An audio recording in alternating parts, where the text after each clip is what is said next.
From our Toronto studios, this is the Muslim News on Muslim Network TV. Assalamu alaikum, I'm Aylia Batool. 4 Democratic-led U.S. states are suing the Trump administration over nearly $600 million in public health funding cuts. This and more on today's show, so stay tuned. Senate Democrats have blocked a bill to fund the Department of Homeland Security, or DHS, just days before a weekend deadline that could trigger a partial shutdown. The vote to advance the bill failed 52-47. It needed 60 votes to move forward. Only one Democrat, Senator John Fetterman, supported the measure. The bill would have funded the department through September. Without a deal, funding could lapse on Saturday. DHS employs more than 260,000 workers across the United States. Many essential employees would have to work without pay. Others could be furloughed. The department oversees 16 agencies, including the Coast Guard, FEMA, and the Secret Service. Democrats say they want changes to immigration enforcement. The demand follows immigration officers killing 2 U.S. citizens in Minneapolis last month, triggering nationwide protests. The White House says the immigration surge in the region will soon end as talks continue. President Donald Trump has revoked a major scientific finding that greenhouse gases endanger public health. The move is expected to trigger a long legal battle. He called it the single largest deregulatory action in American history. Standing with the Environmental Protection Agency, or EPA chief Lee Zeldin, Trump said the administration would repeal the endangerment findings and end additional emission standards on vehicles and engines. He claimed the decision would cut more than $1.3 trillion in regulatory costs and lower car prices. The endangerment findings gave the federal government legal authority to regulate greenhouse gases like carbon dioxide and methane under the Clean Air Act. Environmental groups strongly criticized the move. The Union of Concerned Scientists said the decision could add more than 7 billion tons of climate-warming emissions in the coming decades. The group says it will challenge the rollback in court. 4 Democratic-led U.S. states are suing the Trump administration over nearly $600 million in public health funding cuts. California, Colorado, Illinois, and Minnesota say the decision threatens HIV prevention and disease surveillance programs. They have asked a federal court for an emergency order to stop the cuts. The Department of Health and Human Services told Congress that it plans to reclaim grants that supported hiring, data systems, and responses to sexually transmitted infections. The administration said the program no longer matched agency priorities, especially those linked to diversity, equity, and inclusion initiatives, or DEI, which President Donald Trump has targeted since his return to power last year. California Attorney General Rob Bonta called the move political and unlawful. He warned it could cause serious harm to state health systems. Officials also announced another $183 million cut in unspent Centers for Disease Control and Prevention funds for HIV and sexually transmitted infection prevention. Public health groups say the reduction could weaken outbreak tracking and response nationwide. California's Attorney General has opened a civil rights investigation into Los Angeles County's response to the deadly Eaton fire. The fire killed 19 people and devastated West Altadena, a historic black middle-class neighborhood. Attorney General Rob Bonta says the probe will examine whether delays in evacuation orders for the community violated state anti-discrimination and disability laws. The Eaton fire broke out on January 7, 2025, as another major blaze raged across the Pacific Palisades. Together, the fires killed at least 31 people and destroyed more than 16,000 buildings. Residents say West Altadena was warned hours later than wealthier, mostly white neighborhoods nearby. Most of those killed were older black residents with limited mobility. A county review cited confusing alerts, power outages, and outdated dispatch systems, but did not examine racial disparities. Many survivors now fear displacement and gentrification as they struggle to rebuild. A Republican congressman has sparked outrage after telling Democratic Representative Ilhan Omar to keep her mouth shut and go back to Somalia during a TV interview. House Oversight Committee Chairman James Comer made the remarks after Omar posted a message on social media about President Donald Trump.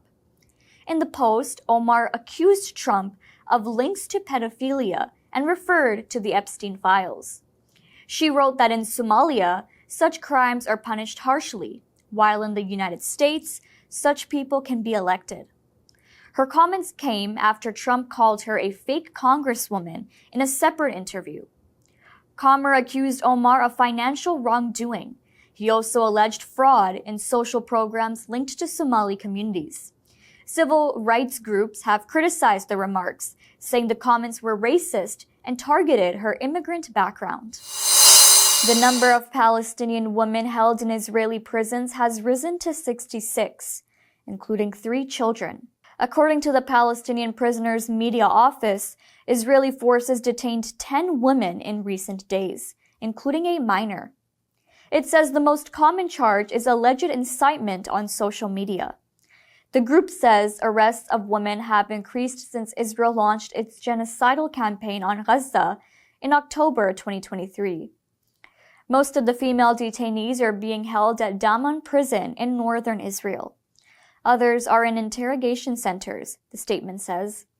The organization says the women face harsh conditions, including starvation, abuse, assault, denial of family visits, and separation from children and relatives. It also condemns strip searches and says some detainees are being denied medical treatment. Prisoner groups say more than 9,300 Palestinians, including 350 children, are currently in Israeli prisons. New revelations linking a chief architect of the 1993 Oslo peace process to convicted child sex offender Jeffrey Epstein are raising new questions. Details coming up after the break.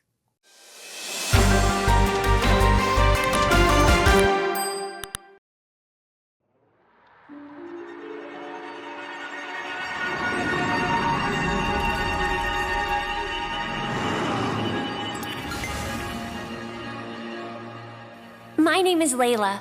I was an average kid until Zula Inc. broke into my life because my dad discovered time travel. After that, everything changed.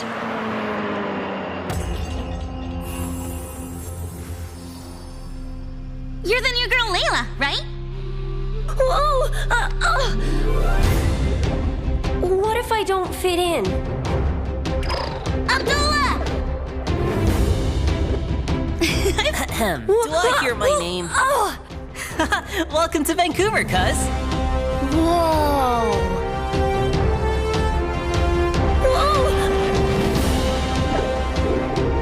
You 4 have been specially chosen to take our project into the next generation. You can time travel?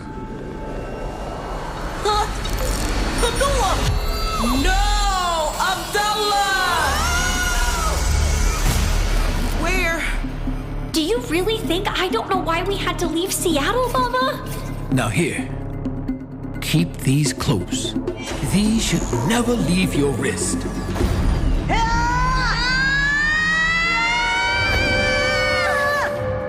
This virtual reality game is crazy. You can even eat. This is reality, buddy. We zoomed through a wormhole. Oh no, my Go Watch! It's gone! What does this do?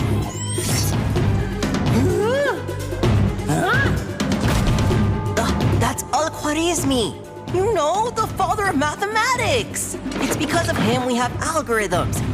I will not stop until your legacy, everyone's legacy, lies in ruins.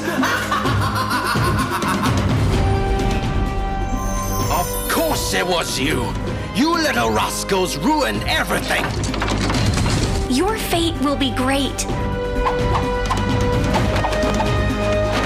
Just don't give time hoppers.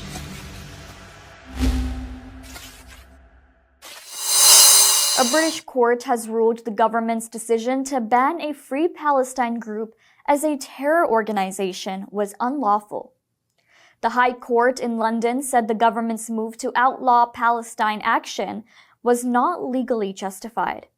The group's co-founder Huda Amori called the decision a major victory for civil liberties and for the Palestinian cause. However, the British government quickly announced it would appeal the ruling.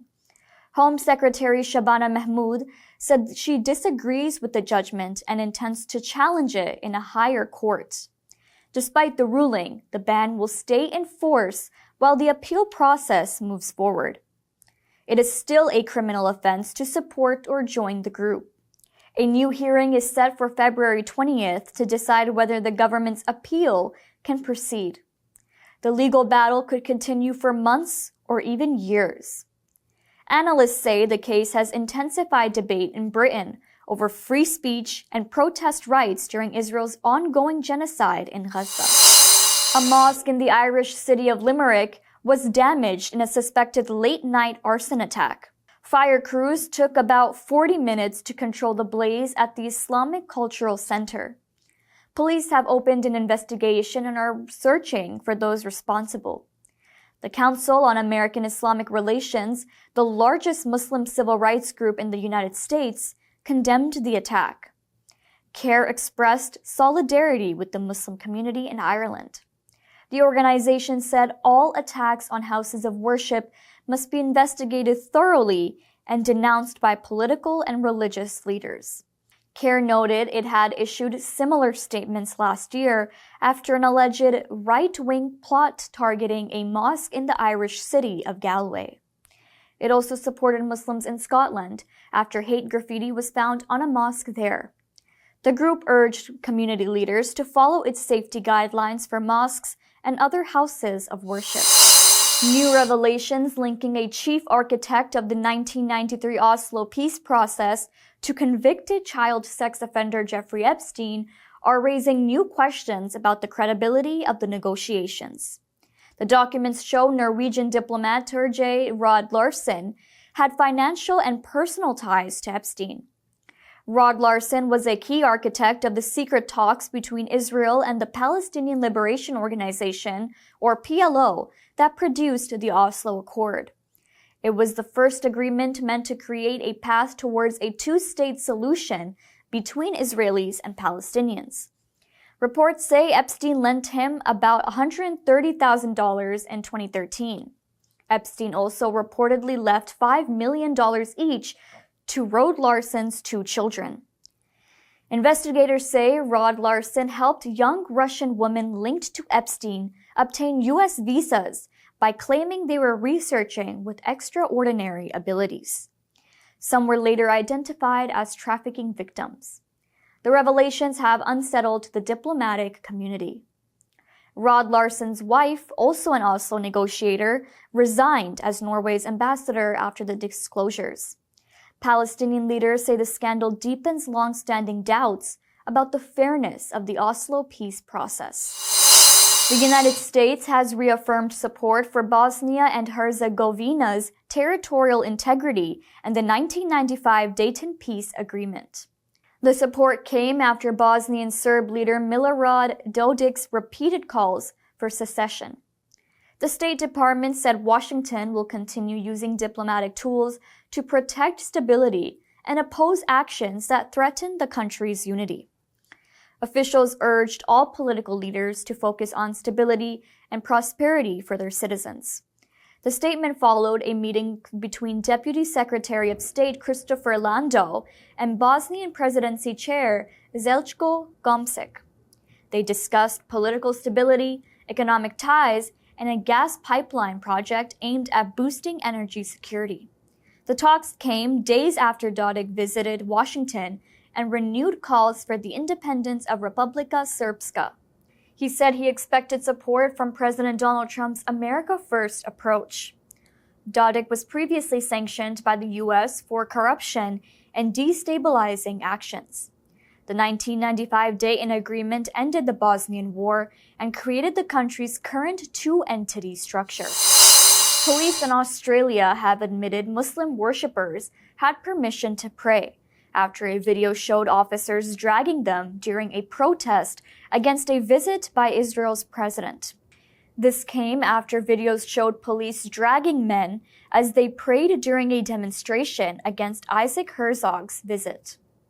Police in New South Wales say Muslim protesters had been allowed to perform prayers before they were forcibly removed. Officials admitted a senior officer had permitted the worshippers to continue praying at Town Hall Square. Thousands had gathered across Sydney to protest the visit, leading to clashes with police. The police commissioner later apologized for any offense caused and claimed the action was not aimed at any religion. Muslim community leaders and lawmakers have demanded a public apology and an independent inquiry. Australia's Special Envoy for Islamophobia also called for an investigation into the police response. The incident has triggered nationwide debate over policing, protest rights, and religious freedom. Bangladesh is heading towards a major political shift as results show a landslide for the Bangladesh Nationalist Party, or BNP. The vote included a nationwide referendum on sweeping political reforms. Tariq Rahman's BNP has won 212 of the 299 seats announced so far.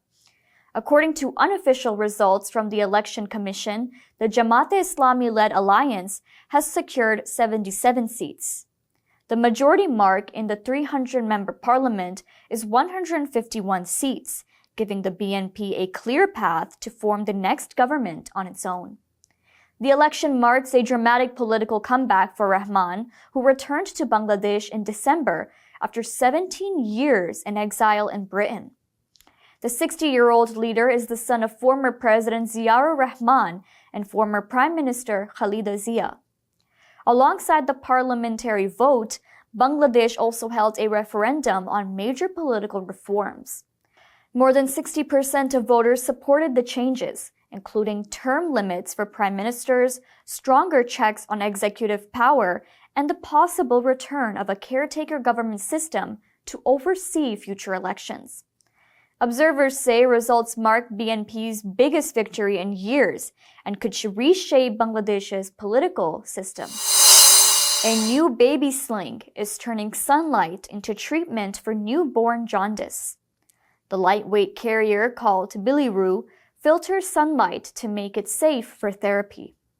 A baby sling is a fabric carrier worn by a parent around their shoulder or across the chest to carry the baby hands-free while walking, working, or resting. Jaundice affects about 60% of newborns and up to 80% of premature babies. It happens when a yellow pigment builds up in the blood. In severe cases, it can cause brain damage or death. Hospitals usually treat the condition with blue light machines, but many low-income regions lack such equipment. Families often rely on direct sunlight, which can harm babies' skin and eyes. The Biliroo uses a special transparent panel that blocks harmful ultraviolet rays while allowing therapeutic blue light to pass through. The device needs no electricity and can be used while a baby rests against a parent's chest. Early tests show the sling provides enough blue light for mild to moderate cases. Clinical trials are expected to begin later this year. That's all from our Toronto studios. Thank you for watching Muslim News. We are a community channel dedicated to bringing you stories you can trust. Please like, share, and subscribe to our content. You can also comment to let us know what you think of our coverage. You can donate now by visiting muslimnetwork.tv/donate. For more content, keep watching Muslim Network TV. Salam.